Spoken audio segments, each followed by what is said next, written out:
My name is Jason. My name is Tom. And this is Fear of a Black Dragon, an old-school RPG podcast. And in this episode, we are never getting off the boat as we make our way up the poisoned river Qelong.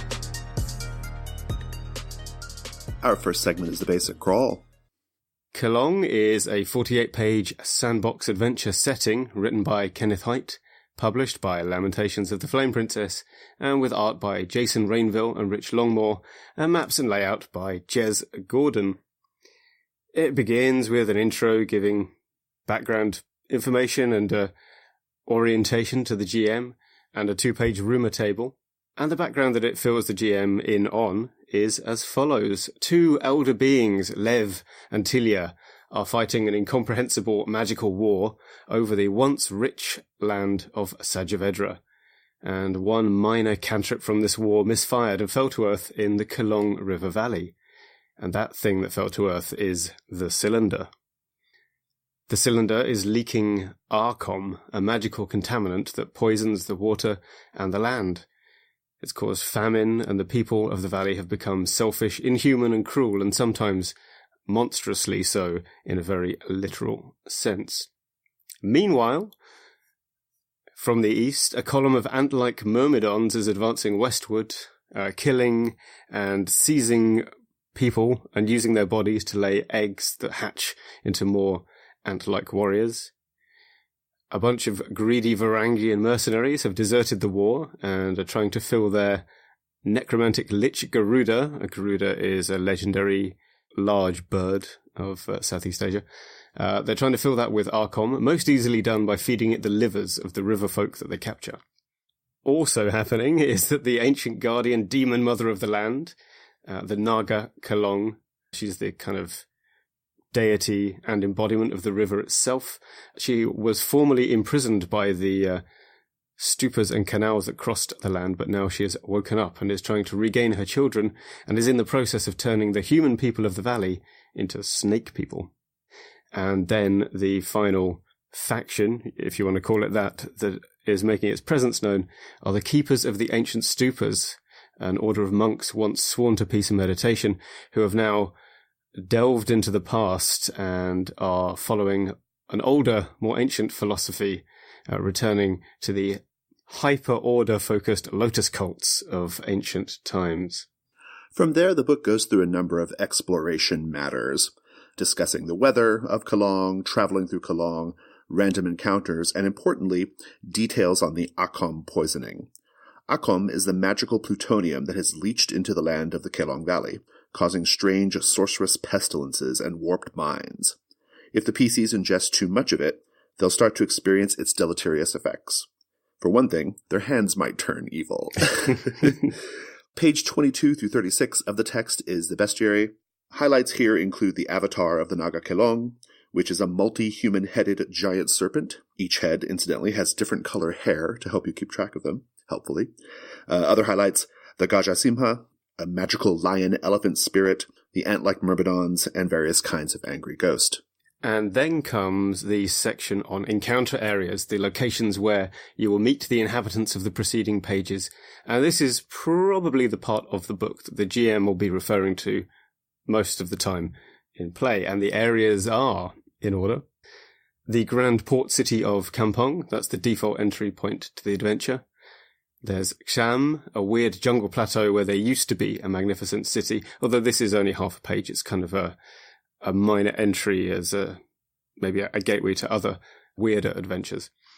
Then there is Sajra Amvoel. This is the Varangian mercenaries' stronghold where they keep a city in thrall. And Jamkar Long, a village where the Varangians blockade the river to loot and enslave those who pass by. There's Pralaj in the Broken Bridge. This is a village divided in two. On one side of the river is a normal, if fearful, settlement, and on the other, a beachhead of the Naga Kin's campaign to retake the Qelong Valley from the interloping humans. Then, not so much a location as a moving point, is the head of the Myrmidon column, and that is going steadily ahead at a rate of 3 miles a day, leaving horror in its wake.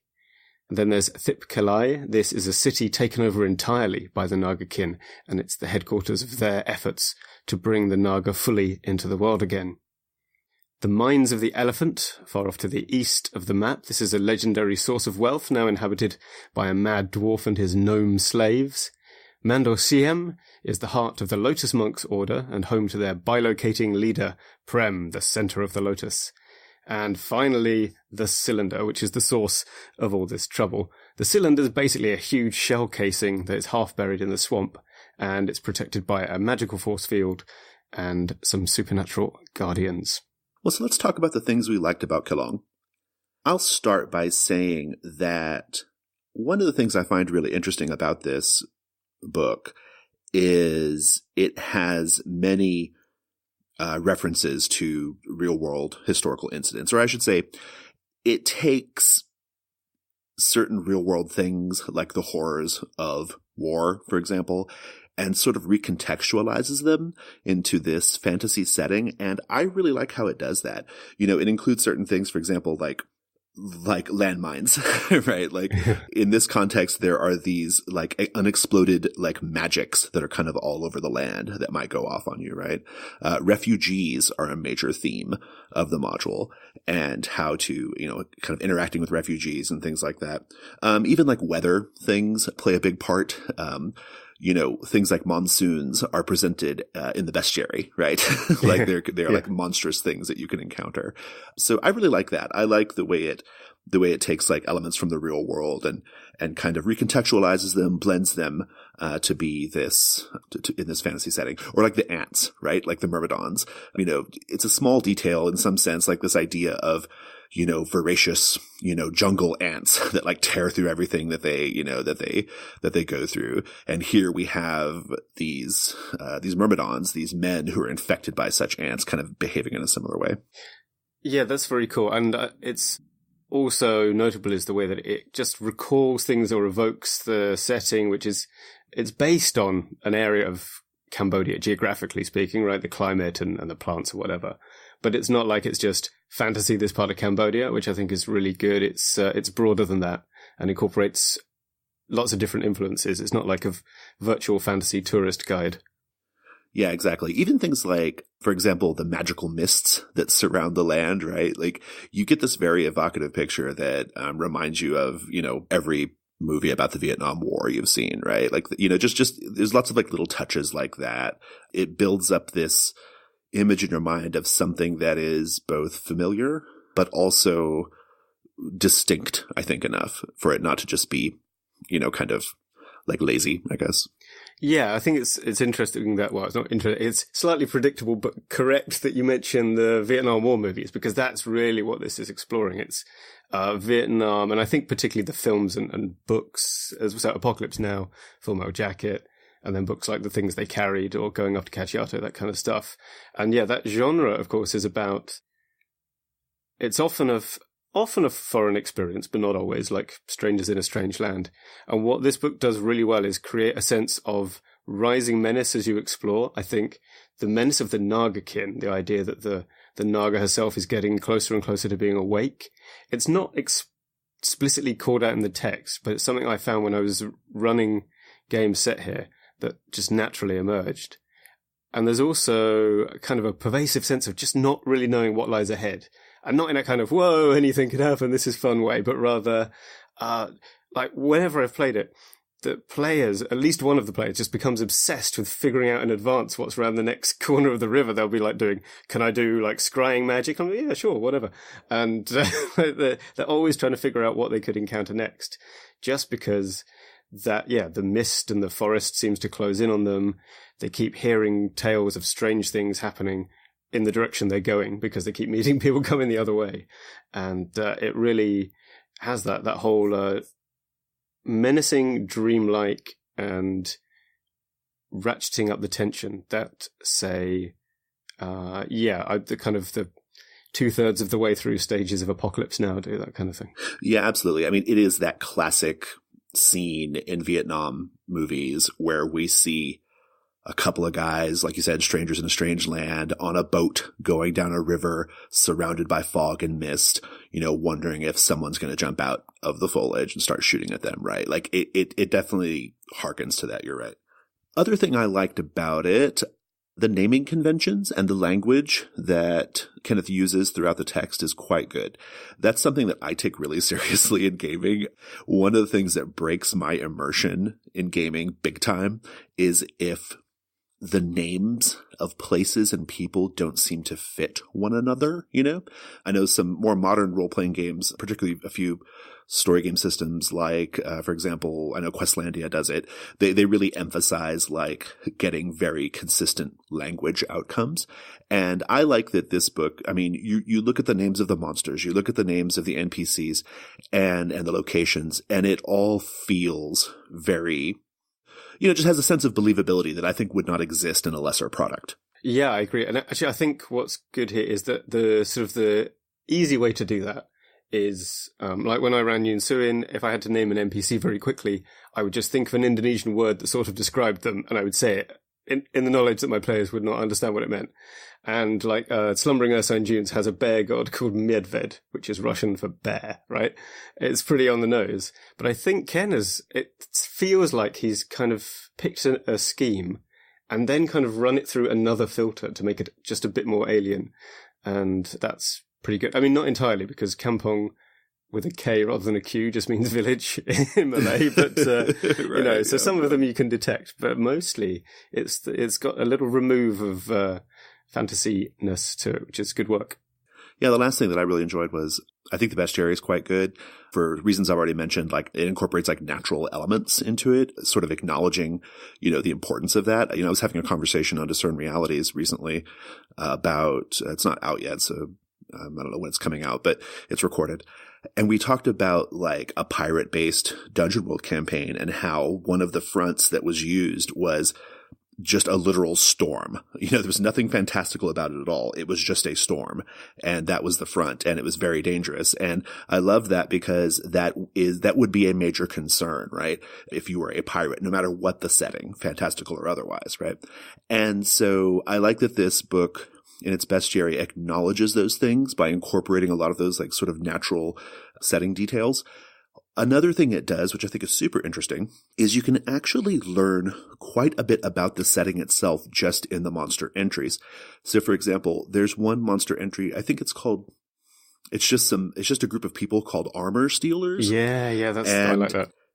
Yeah, and so he could have very easily just called them bandits, right? Like, and indeed there is a bandit entry, but he could have just said, okay, well, these are all bandits, just people who steal things, right? But these armor stealer NPCs or monsters, if you will, these people who steal armor, they're doing it for a reason that's grounded in the fiction, right? Like I can't remember what the details are, but basically they steal armor for a very specific reason in the setting. And I like that, by having their own entry in the bestiary, it really highlights that aspect of the setting. So anything else that you want to say before we move on? No, except that I concur with all your points, and that's why I only had 2 in my notes. So let's go on to things we had questions about. Okay, so here's something I had a question about, and this is really, I'm hoping that like your experience with the game will be able to inform this a little bit, or with this module. I haven't run it, so. Mm-hmm. But as important a story element as it is, the Akom poisoning and the curse or whatever, all that stuff that accompanies it, feels a little flat to me in the text. I didn't feel particularly inspired by it. How did it go for you? I agree that it does come across as a little bit boring, and the bookkeeping is kind of annoying. I actually ended up making a little automated spreadsheet thing to do the per day, per hours, because it was just, I could do with that being less fiddly. Maybe I should have just done it on 6- results and stuff. But it did seem to work out, because I polled my players about this just yesterday. And one of them, Kyle, mentioned that it seemed to him to recreate this idea of like, especially Victorian-era Western travellers in tropical climates, kind of just suffering from disease and things like that. And of course, it also is the actual things like Agent Orange being dropped on Forest. That's what it's recalling. And what it did, once they realised that this was a stat that had been added to their character sheets and was going up, even if they never got to the really outre Archon curse effects, everyone did start thinking about their health. So it became a kind of thing that was in the back of your mind. And there were kind of every so often they'd try and figure out why one person had more than someone else did in their system. Whether it's like an absolute barnstormer of a game element, I don't think it is. Like, if you're running a one-shot in Qelong, maybe don't worry too much about the Archon poisoning.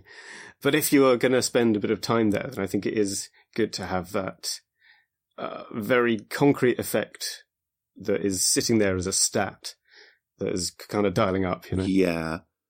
My reading of it, when I was reading the text, the impression I got was that I was supposed to be very impressed by how mechanically deadly it was in D&D, right? Or in Lamentations, right? And I was not. No, that's not. Because I don't care about such things, right? Like the number of times you have to roll to resist X number of things and whether you get this, I don't care, right? Like, I'm more concerned about, I think I just wanted like some really punchy fiction, some punchy color there on the Archon poisoning. But it's interesting to note, I do like that idea, that sort of analog that Kyle brought up there. I think that's interesting. Another question, sub-question, why are halflings so resistant to it? Did they explain that in the text? I thought it might be a D&D thing, a halfling's like resistant to disease or whatever. I don't know. I might just be not recalling. I don't know. I thought that, but it's not explained.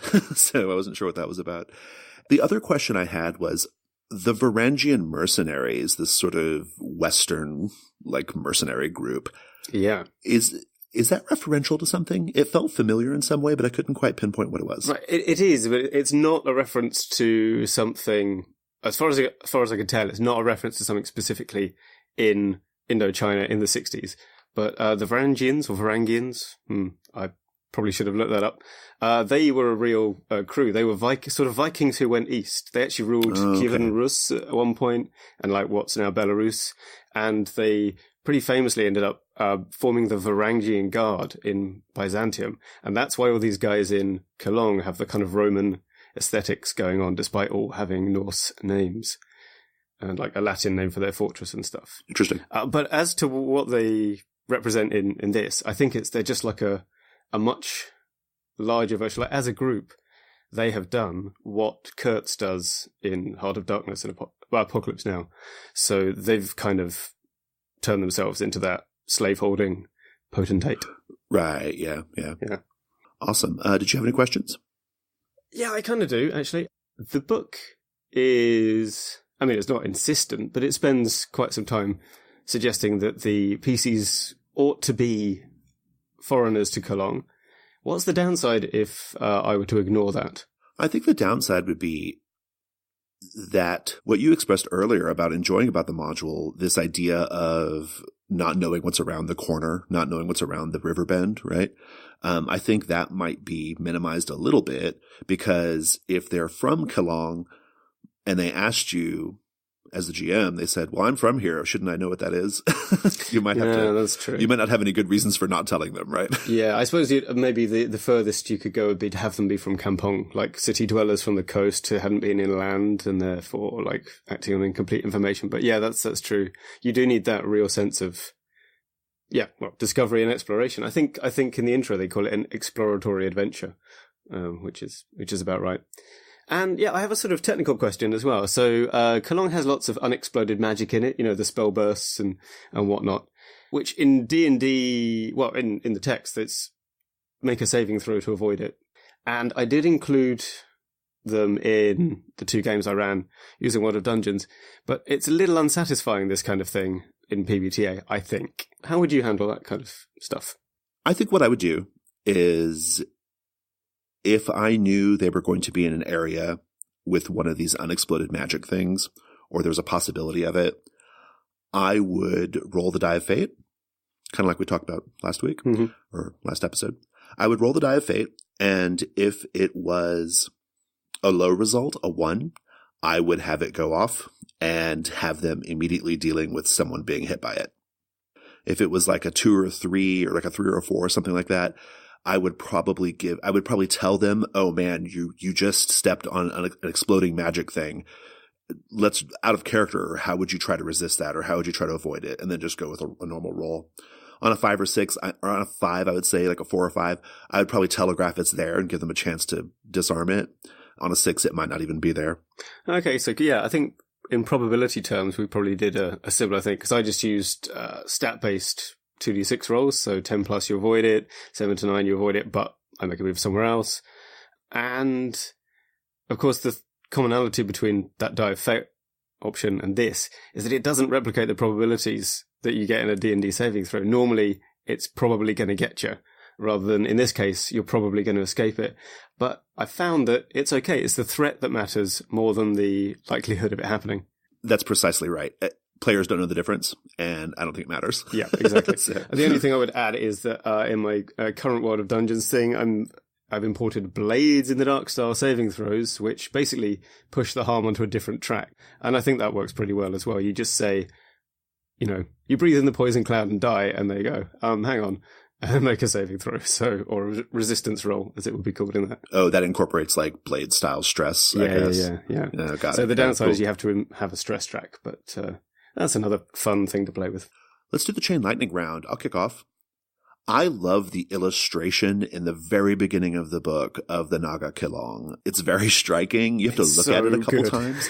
Yeah, you have to look at it a couple times to take it all in and realize like what's really going on in the illustration. Because at first, so like the first time I looked at it, I thought it was just an illustration of a 3-headed, Naga type creature. And I was like, oh, this is really cool. And then I kept reading. And then I read the part where the Naga Qelong is actually like really huge. It's like a massive, 100-mile long thing. And I went back and looked at the illustration and saw, oh, there's like little tiny people all around and things like that, right? I began to notice the details. So it's just a terrific illustration. Yeah, if you're advertising a Qelong game on Roll20 or similar online venues, use that image as the banner image, you will get signups. My first one is the magic elephant head automaton in the mines in the east. It's literally on the fringe of the setting, both tonally and geographically, but I like it. The stupas, which are I guess they're like little temples in the setting. I love the way they're presented in the text. The ones that are detailed are each like kind of thematically distinct and interesting. They're almost like their own little tiny self-contained set piece encounter or boss encounter. I could see myself just designing more of them to have like cool little set pieces. The Gajasima is a magical lion-elephant creature who can take human form and knows spells and is very wise and can totally kill you. And I just find something ineffably cool about it.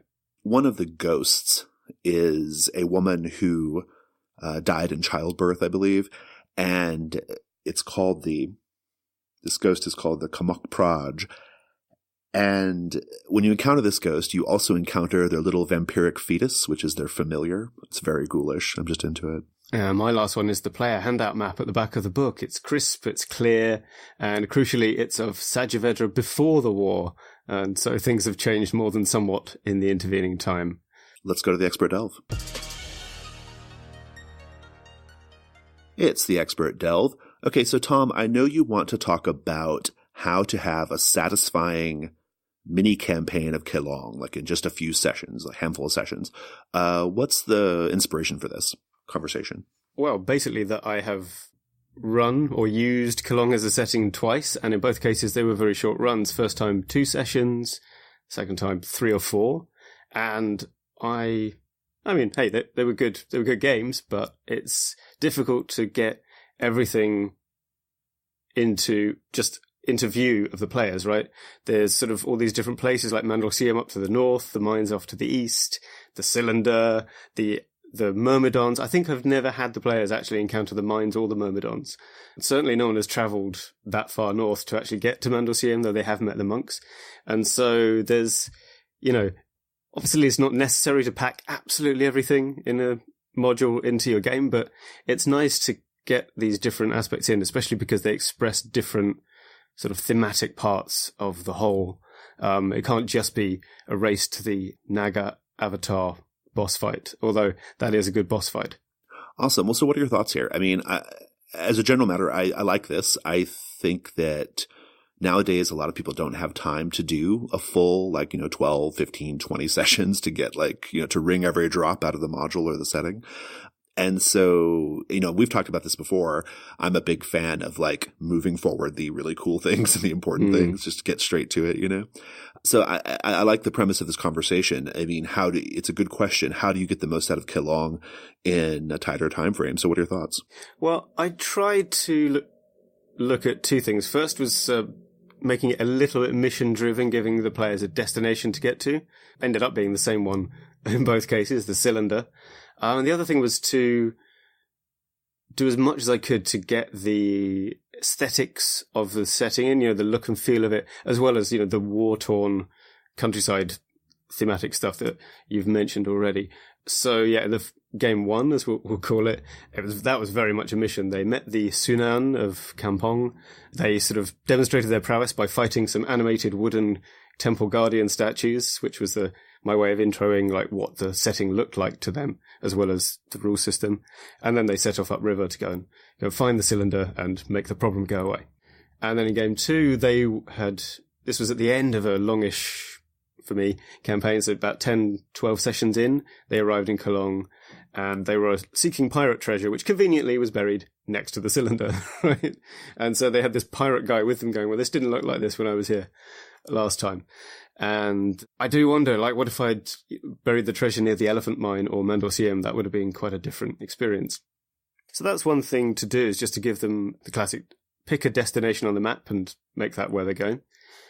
And then I also think it's important to explore how the land has been messed up and broken since they arrived. So you can, as well as showing them what things look like, you also need to show what it used to be like.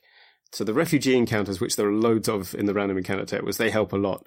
It's also nice if you can get them to go into a village and see innocent humans being murdered and kidnapped by Nagakin. I rolled a convenient monsoon on the random encounters in game one, so they couldn't go anywhere. They were just sitting in the rain, and there's a very tense encounter. It had already got to that paranoid point where a lone man standing on the riverbank calling for help, where they spent about 20 minutes going, what should we do? I don't know. Let's go and talk through.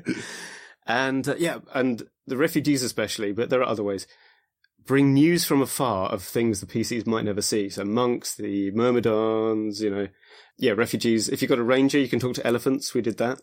I had to figure out how elephants say goodbye. And the PCs own divining magic. So that adds things into the adventure, even if you never, ever see them.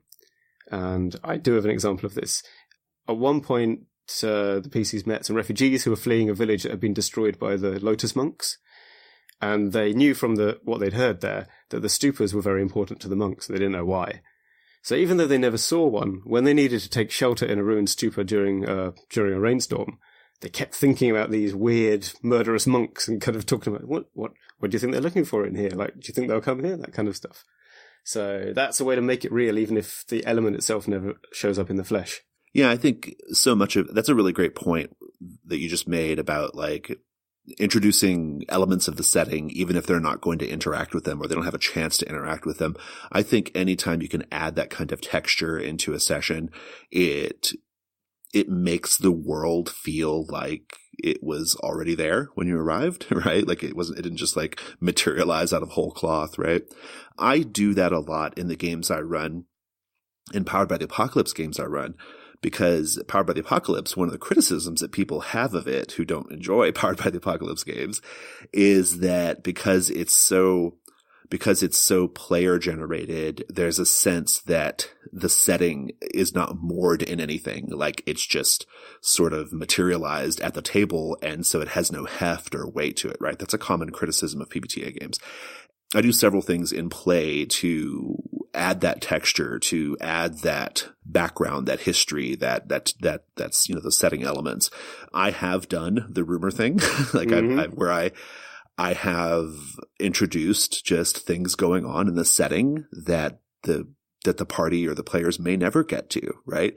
If they want to pursue it, I'll let them, but I don't force it on them, because like you said, it serves the purpose of making it feel real and letting the players experience it in some small way, right? I think that's terrific. Another thing I've done, and this is what I would do if I were running Qelong, is I have my painting the scene technique where I ask... I was going to bring this up. Yes, go on. Yeah, where I ask the players, I come up with a theme or a really particular thematic element that I'm interested in or that I think defines the scene or the setting. And then I ask the players to tell me what their characters see that reinforces that theme, right? And so in Qelong, the first time they entered one of the refugee villages, I would probably say something like, you can tell as you enter this village that everyone here is in a desperate circumstance. Like, what do you see that emphasizes how desperate the circumstances are for these people, right? I mean, that just came up with that off the top of my head. I can probably do better if I had time to think about it. But I think there are things you can do, right? Yeah, and actually, so the painting the scene is a thing I did do, and it's also a good way to expand on the entries and locations, which, I mean, it's 48 pages, so it's not like you get loads of detail about some places. So on the first evening when the PC's in the second game, kind of moored in Kampong and went ashore, I asked them to tell me things that they saw that showed that this was a city that used to be incredibly wealthy and that is now poisoned. Love that. And that was the first time I had said the word poison in, several weeks probably in the game. So that like that kind of laid, that's the semiotic field of where you're going is formerly rich, poisoned. That's the theme going forward from here. Yeah, that's lovely. A historical compare and contrast painting the scene question is great. I did that I was playtesting Kate Bullock's Crossroads Carnival the other day, and that's about like Dust Bowl era America, right? And I asked a very similar question, like, this town in Kansas used to be, flush with economic activity and wealth, but now it's dried up. What do you see that is a reminder of how wealthy it used to be, but is also a sign of how desperate situations have become, right? And they had a lot of fun, like, kind of exploring the scene in that way. Nice. And just to wrap up the expert section, a bit of a thought exercise. I kept using the cylinder, the source of the poison, as my destination they're heading for. I think it's probably the strongest if you want to get a concentrated dose of the Qelong flavour. But off the top of your head, putting you on the spot, anywhere else you would send them off to, and why? Oh, how interesting. That is kind of putting me on the spot a little bit. We've already kind of said it, but I really think emphasizing the horror of the Myrmidon situation, that stuck out to me a lot. It's not like it's in terms of the setting's history, it doesn't seem super important, but in terms of the flavor of Qelong, I think it really sings. Like this idea of this mindless, ravaging column of reaving ant-infested men. Like, it's just horrifying, right? Like, it's just really grotesque.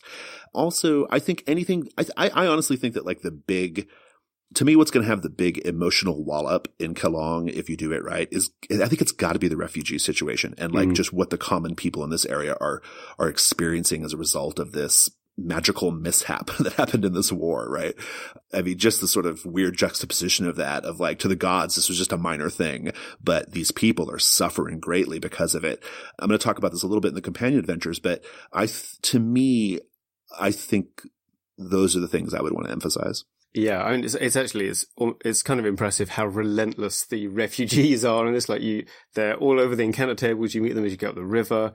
Then you get to the place where it's blockaded. That's another kind of misery. And then you get to the next village along with that. And I think a lot of adventure settings would have done like maybe 2 or 3 of these and then let it go. But this text is pretty consistent in how it portrays what's happened. Consistent and persistent. Indeed. Let's go to the companion adventures. Hi, listeners. 2 things I want to tell you about today. First, we are giving away 3 softcover copies of Emily Care Boss's game The Romance Trilogy in February. For a chance to win one, all you have to do is follow us on Twitter at Gauntlet RPG. Our Twitter followers will be entered into drawings taking place on February 14th, 21st, and 28th. And we're doing these Twitter drawings all year, so be sure to follow us at Gauntlet RPG.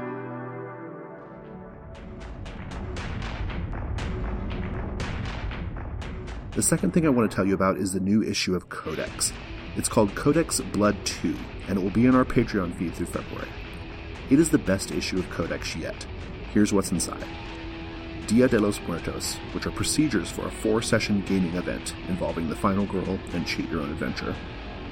5 more blood-soaked magic items for Dungeon World. The Croatoa, a dark and intense OSR scenario. our newest Gauntlet daddy, Fang Bang, and 36 cult horror movies. To get access to Codex Blood 2, just make a $4 pledge on the Gauntlet Patreon by February 28th. As a bonus, you'll also get the original Codex Blood. So go to patreon.com/gauntlet and check it out. Thanks.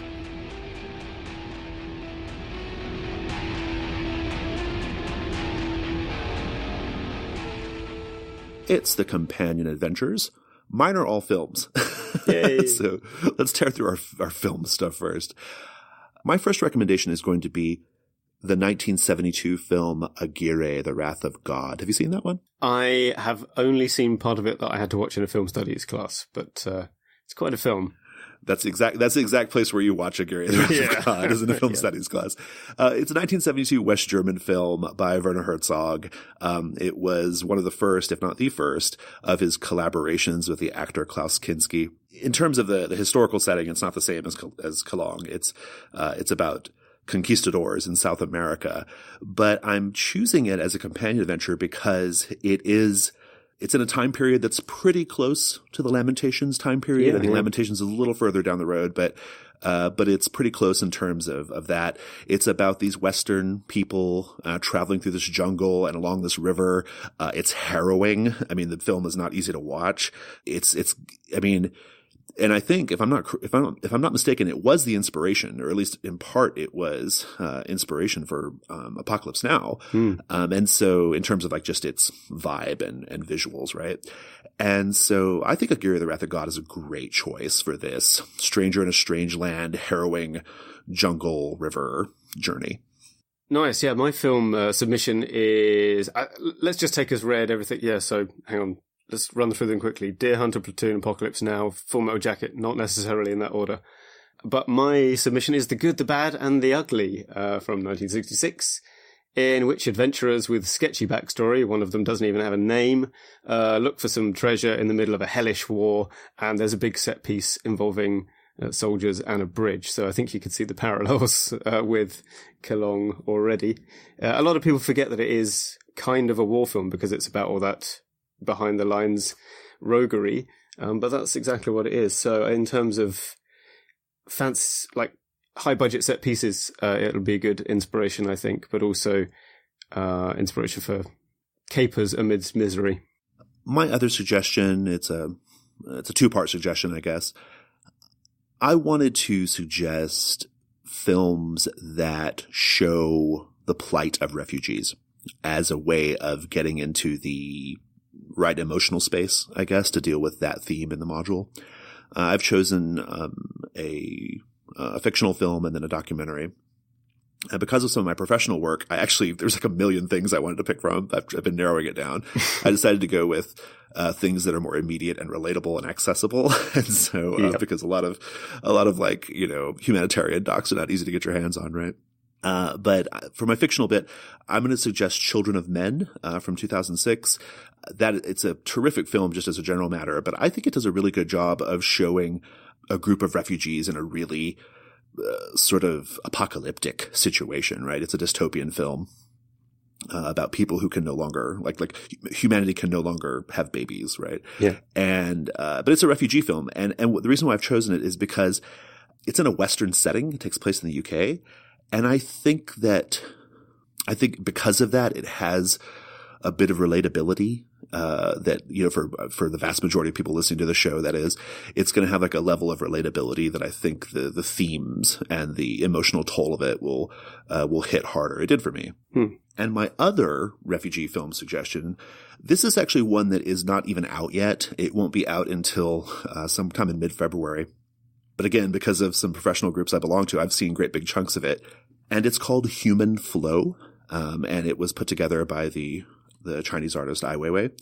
I haven't seen the whole thing. I've only seen parts of it, but the parts I've seen are fascinating. It's a beautiful movie about refugees in different parts of the world, and them like traveling to safety or traveling or getting away from horror, right? And the bits I've seen are really powerful, helped along by the fact that it's visually a very stunning movie. Nice one. So my next section is the mandatory music roundup. One time when I ran this, I was using Roll20, so I had background music going. I used gamelan, Javanese and Balinese. See previous episodes of Fear of a Black Dragon for more on that. For the palace in Qelong and other kind of quiet places where people lived. So the rare oasis of happy human contact in Qelong. And then for scenes you might call weird, like when spell bursts were floating in, or when there was some kind of emptiness, I used Honkyoku Shakuhachi, 2 words I guess we'll have to unpack, I think, for the listener. The shakuhachi is a kind of notched end-blown flute from Japan, which is associated, it's kind of, samurai-era stuff. Look it up, it's very interesting. The Kamuso wandering priests of the Fukei sect, I think, used to play it. Anyway, and it's a kind of yearning, lonesome sound, which was used as part of Zen meditation. And it's very haunting and memorable. Shika no Tone, the Far Cries of Deer, is the classic tune for that. If you want Indo-Chinese quote-unquote authenticity, you would want the Vietnamese Dan Bao, which is A, a word I'm sure I've just mispronounced, and B, it's a kind of one-string zither. It's quite hard to find tracks online that don't have cheesy pop backings, though, so if you find any, let me know. However, Khmer folk song, that is much easier to YouTube, so Khmer folk song is the phrase to look for. You'll find all kinds of dances and ballads and so forth, so that is good for your village scenes and the refugees that you will meet coming down the river. Fantastic. Well, listeners, that's our show. If you'd like to get in touch with us, we can be found on G+. Just go to the community section of G+, and search for the Gauntlet, and you'll find us there. Tom and I are also just on G+ in our individual capacities.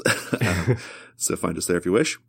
We're on Twitter at Gauntlet RPG. We have a website. It's gauntlet-rpg.com. And if you want to support us on Patreon, it's patreon.com/Gauntlet. Tom, thanks so much. Thank you, Jason. Thanks, listeners. Take care.